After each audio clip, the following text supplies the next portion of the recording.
कहते हैं उस जंगल में आज भी एक लड़की सफेद साड़ी पहनकर रास्ता पूछती है। जो भी उसकी आंखों में देख ले वो अगली सुबह जिंदा नहीं मिलता। रात ये सिर्फ अंधेरा नहीं होती। रात अपने साथ वो राज लेकर चलती है जिन्हें दिन की रोशनी भी छूने से डरती है। मध्य प्रदेश के सराईपुर जंगल के पास एक पुराना बरगद आज भी खड़ा है। लोग कहते हैं तूफानी रातों में उसके नीचे एक जली हुई कोठरी दिखाई देती है जहां एक बूढ़ा आदमी चूल्हे पर चाय बनाता है और उसकी बेटी सफेद साड़ी पहनकर मुस्कुराती है। लेकिन जो भी मुसाफिर उस कोठरी में रात बिताता है, सुबह उसकी लाश उसी बरगद से लटकती मिलती है। रात के 11 बज चुके थे। शाम अपनी पुरानी बाइक पर शहर से गांव लौट रहा था। सड़क सुनसान थी। आसमान में बादल ऐसे घूम रहे थे जैसे कोई बहुत बड़ा तूफान आने वाला हो। हे भगवान, आज तो सच में बहुत देर हो गई। माँ भी अब तक दरवाजे पर बैठी होगी। हर बार कहती है, श्याम, रात होने से पहले घर लौट आया कर, उस जंगल वाले रास्ते पर मत जाया कर, वहां कुछ ठीक नहीं है। लेकिन मैं भी क्या करता, शहर का काम ही इतना देर से खत्म हुआ। काश आज बस मिल जाती तो मुझे इस सुनसान रास्ते से अकेले नहीं आना पड़ता। अजीब जगह है ये भी। दिन में बिल्कुल सामान्य लगती है, लेकिन रात होते ही ऐसा लगता है जैसे पूरा जंगल किसी चीज का इंतजार कर रहा हो। अरे बाप रे, इतनी तेज बारिश! कुछ दिखाई क्यों नहीं दे रहा? ये सड़क भी पूरी फिसल चुकी है। अगर अभी बाइक स्लिप हो गई ना तो सीधा खाई में जाऊंगा मैं। शाम ने ब्रेक लगाया, लेकिन देर हो चुकी थी। धात तेरे की, हाथ भी छिल गया। कमाल है, आज ही होना था ये सब। ऊपर से फोन में भी नेटवर्क नहीं होगा अब। शाम किसी तरह उठा। उसके सामने एक विशाल बरगद का पेड़ खड़ा था। उसकी शाखाएं हवा में ऐसे हिल रही थीं जैसे कोई जिंदा चीज अपने हाथ फैला रही हो। शाम ने फोन निकाला, लेकिन स्क्रीन पर सिर्फ नो नेटवर्क लिखा था। तभी दूर अंधेरे में एक हल्की रोशनी दिखाई दी। आ जाओ बेटा, इतनी देर से बाहर खड़े हो, भीग चुके हो पूरी तरह। ऐसी रातों में जंगल इंसान को जल्दी नहीं छोड़ता। जो देर तक बाहर रहे वो सुबह तक जिंदा भी नहीं बचता। शाम सिहर उठा। उस आदमी की आवाज अजीब थी, जैसे बहुत गहरे कुएं से निकल रही हो। जी, वो मैं सराईपुर जा रहा था। बारिश में रास्ता भटक गया, बाइक भी फिसल गई। अगर आपको दिक्कत ना हो तो मैं थोड़ी देर यहाँ रुक जाऊं। दिक्कत? बेटा, इस सुनसान जगह पर इंसान को इंसान का साथ मिल जाए तो उसे मना नहीं करना चाहिए। बैठो, हाथ सेंको आग के पास, वरना ये ठंड हड्डियों के अंदर तक उतर जाती है। वैसे सराईपुर जाने वाले लोग अब बहुत कम बचे हैं। क्यों? क्या हुआ उस रास्ते को? कुछ रास्ते एक बार खून पी ले तो फिर कभी शांत नहीं होते। 3 साल पहले यहीं पास में बड़ा हादसा हुआ था। कई लोग मरे थे। उसके बाद से रात में इस जंगल से गुजरने वाले लोग गायब होने लगे। हरिनाम की आंखें चूल्हे की आग में चमक रही थीं। शाम के शरीर में सिहरन दौड़ गई। लो, चाय पियो, शरीर गर्म हो जाएगा। वैसे भी इस जंगल में रात जितनी पुरानी होती जाती है, इंसान उतना अकेला महसूस करने लगता है। शाम ने कप पास में रखा। जैसे ही वह चाय पीने वाला था, तभी अचानक ये कैसी गंध है? ऐसा लग रहा है जैसे कुछ जल रहा हो। कुछ गंधें कभी नहीं जाती बेटा। जले हुए मांस की गंध मरने के बाद भी हवा में तैरती रहती है। कभी किसी इंसान को जलते देखा है तुमने? उसकी चीखें बहुत देर तक कानों में जिंदा रहती हैं। शाम के हाथ कांपने लगे। तभी पीछे से पायल की आवाज आई। शाम ने पीछे मुड़कर देखा। एक लड़की सफेद साड़ी में धीरे धीरे उसकी तरफ आ रही थी। उसका चेहरा पीला था, आंखें गहरी और होठ ऐसे सूखे जैसे बरसों से मुस्कुराई ना हो। पापा, आप फिर से मेहमानों को डरा रहे हैं ना? हर बार यही करते हो। कोई बेचारा रास्ता भटक कर यहाँ आ जाए तो उसे अपनी डरावनी कहानियां सुनाने लगते हो। अरे बेटी, डर और सच में फर्क ही कितना होता है। कभी कभी इंसान जिस चीज को कहानी समझता है वो असल में उसके सामने खड़ी होती है। आप बहुत डर गए हो ना? आपकी सांसें तेज चल रही हैं, हाथ कांप रहे हैं, आंखें बार बार दरवाजे की तरफ जा रही हैं, जैसे अभी भाग जाना चाहते हो। नहीं, बस थोड़ा अजीब लग रहा है यहाँ। अजीब तो लगेगा ही। ये जगह जिंदा लोगों के लिए नहीं बनी। नहीं, बस थोड़ा अजीब लग रहा है यहाँ। अजीब तो लगेगा ही। ये जगह जिंदा लोगों के लिए नहीं बनी। लो बेटा, आज की रात यहीं सो जाओ। अंदर जगह कम है और वैसे भी बरगद के नीचे सोने वालों को जल्दी नींद आ जाती है। यहीं बाहर इतनी रात में इस जंगल में? मुझे अजीब सा लग रहा है बाबा। जब से यहाँ आया हूँ ऐसा लग रहा है जैसे कोई मुझे लगातार देख रहा हो, और वो गंध जली हुई चीजों की वो अभी भी हवा में है। कुछ गंधे जगह छोड़कर नहीं जाती बेटा। जिस मिट्टी ने दर्द देखा हो, जिस हवा ने चीखें सुनी हो, वहां मौत की गंध हमेशा रहती है। लेकिन डरने की जरूरत नहीं है। अगर इस पेड़ को तुम पसंद आ गए तो सुबह तक बच जाओगे। हरि नाम की आखिरी बात सुनकर श्याम का दिल बैठ गया। आपका मतलब क्या है? अगर पेड़ ने पसंद किया, पेड़ भी किसी को मारता है क्या? तुम शहर वाले ना हर चीज को मजाक समझते हो, लेकिन जंगल कभी खाली नहीं होता। यहाँ हर पेड़ के अंदर कुछ रहता है, कुछ भूखा, कुछ गुस्से में और कुछ इतना अकेला कि वो किसी को अपने पास हमेशा के लिए रोक लेना चाहता है।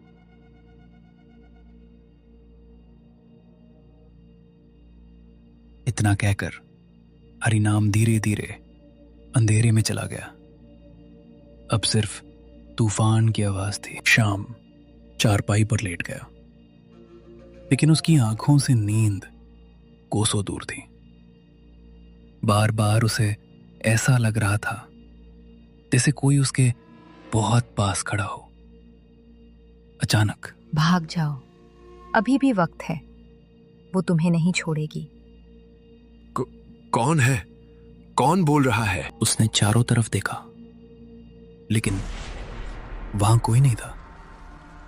सिर्फ अंधेरा, घना, दम घोट देने वाला अंधेरा। नहीं, ये सिर्फ मेरा वहम है। मैं बहुत थक गया हूं, इसीलिए ऐसा लग रहा है। हाँ, यही बात है। ऊपर मत देखो, अगर ऊपर देखा तो मर जाओगे। शाम की सांसें तेज हो गईं। उसके पूरे शरीर में सिहरन दौड़ गई। धीरे धीरे उसकी नजर ऊपर उठने लगी।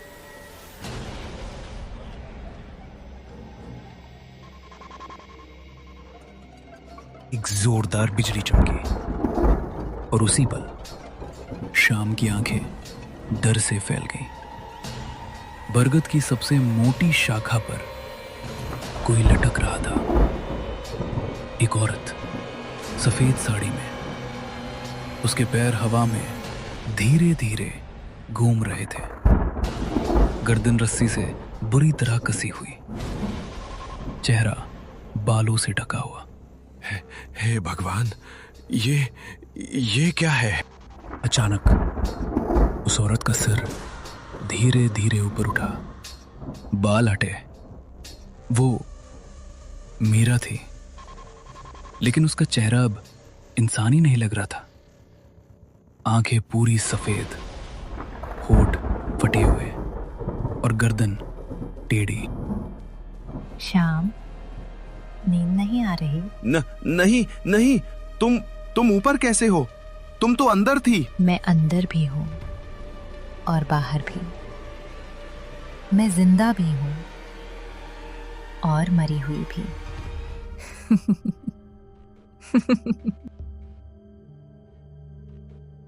जानते हो श्याम, मरते वक्त सबसे ज्यादा दर्द कहाँ होता है? गले में नहीं, सांस टूटने में नहीं। सबसे ज्यादा दर्द तब होता है जब इंसान मदद के लिए चीखता है और कोई नहीं आता। मीरा धीरे धीरे शाम के बिल्कुल सामने आ गई। उसके पैरों ने जमीन को छुआ ही नहीं।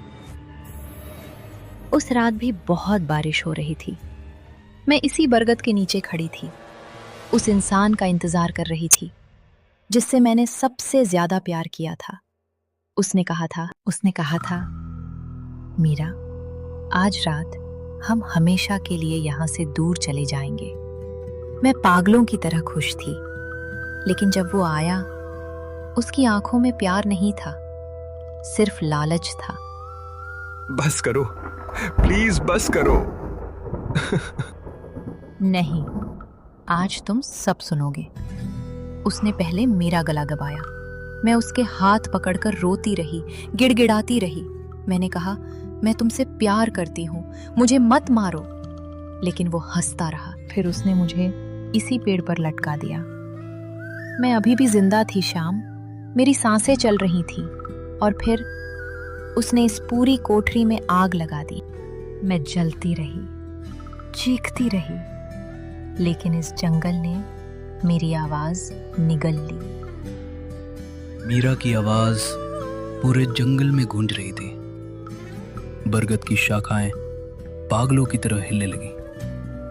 शाम डर के मारे पीछे हट रहा था। उसके पैर कांप रहे थे, सांसें टूट रही थी। तभी अंधेरे के बीच दो जलती हुई आंखें दिखाई दी। धीरे धीरे हरिनाम बाहर आया, लेकिन अब वो इंसान नहीं लग रहा था। उसकी आधी चमड़ी जली हुई थी, चेहरे पर काले निशान थे और गर्दन एक तरफ टेढ़ी लटक रही थी। नहीं, तुम इंसान नहीं हो। इंसान तो उस रात मर गया था बेटा। उस रात जब मैंने अपनी बेटी को इस पेड़ पर लटकते देखा था। उस रात जब उसकी जलती हुई चीखें सुनकर भी मैं उसे बचा नहीं पाया। हरिनाम की आंखों से काला पानी बहने लगा। उसने धीरे धीरे बरगद की तरफ देखा। तुम जानते हो श्याम, एक बाप के लिए सबसे बड़ा अभिशाप क्या होता है? अपनी औलाद को मरते हुए देखना। मैं उसके पैरों में गिरा था। मैंने उस लड़के से हाथ जोड़कर कहा था, मेरी बेटी को छोड़ दे, वो तुझसे बहुत प्यार करती है। लेकिन उसने क्या किया पता है? उसने मुझे धक्का देकर इस कोठरी में बंद कर दिया। मैं अंदर जलता रहा और बाहर मेरी बेटी तड़पती रही। मुझे जाने दो, मैंने कुछ नहीं किया। भगवान के लिए मुझे जाने दो। जाने दो? कोई यहाँ से नहीं जाता श्याम। ये जंगल जो भी एक बार इसके अंदर आता है, उसे हमेशा के लिए अपने पास रख लेता है।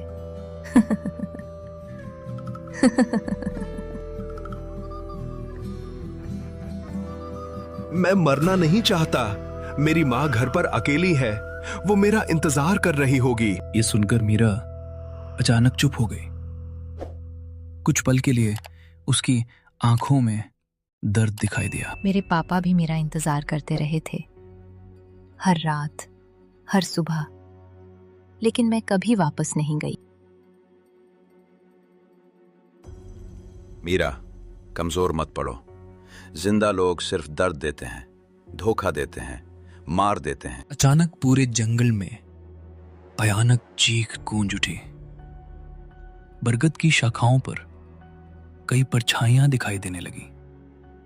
औरतें, बच्चे, आदमी, सबकी गर्दन में फंदा था। शाम भागने के लिए मुड़ा, लेकिन तभी एक लंबी शाखा ने उसका पैर पकड़ लिया।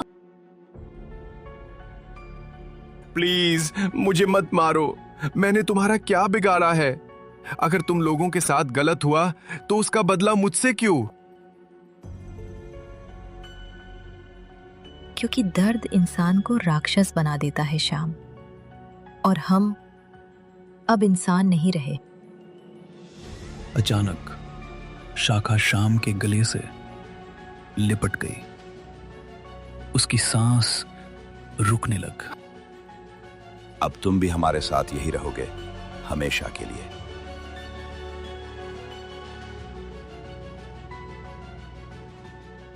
अगली सुबह कुछ ग्रामीण उस रास्ते से गुजरे। सड़क किनारे उन्हें सिर्फ श्याम की टूटी हुई बाइक मिली, लेकिन श्याम कहीं नहीं था। फिर उनमें से एक आदमी की नजर ऊपर गई और उसकी चीख निकल गई। बरगद की सबसे ऊंची शाखा पर श्याम की लाश हवा में झूल रही थी।